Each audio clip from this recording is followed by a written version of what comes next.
দুর্নীতি দমন কমিশন দুদক এবার মুক্তিযুদ্ধ কোটায় চাকরি পাওয়া এক ইউনোর পরিচয় খুঁজতে প্রথমবারের মতো ডিএনএ টেস্টের সিদ্ধান্ত নিয়েছে। দুদকের অভিযোগ, চাঁপাইনবাবগঞ্জের নাচলের ইউনো কামাল হোসেনের চাচা ছিলেন মুক্তিযোদ্ধা।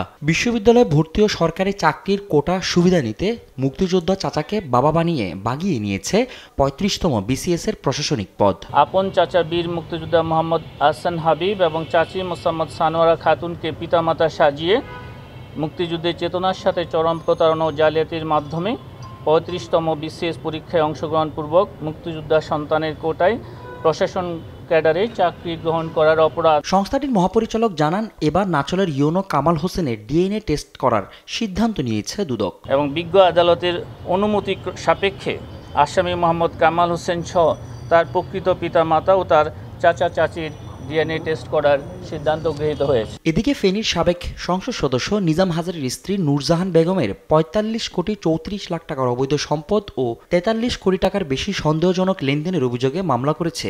৪৫ কোটি ৩৪ লক্ষ টাকারও বেশি মূল্যের জ্ঞাত আয়ের উৎস বহির্ভূত সম্পদ অর্জনপূর্বক ভোগ দখলে রাখায় এবং ৪৩ কোটি ৩১ লক্ষ টাকারও বেশি সন্দেহজনক লেনদেন করার অপরাধ অনুসন্ধানকালে প্রমাণিত হয়েছে। একই দিন ৫ কোটি টাকা আত্মসাতের অভিযোগে দুদকের মামলার আসামি কৃষি সম্প্রসারণ অধিদপ্তরের সাবেক সহকারী পরিচালক শরীফুল ইসলামকে রাজধানীর সেগুনবাগিচা থেকে গ্রেফতার করেছে সংস্থাটি। ফজলে আদিত্য, দেশ টিভি, ঢাকা।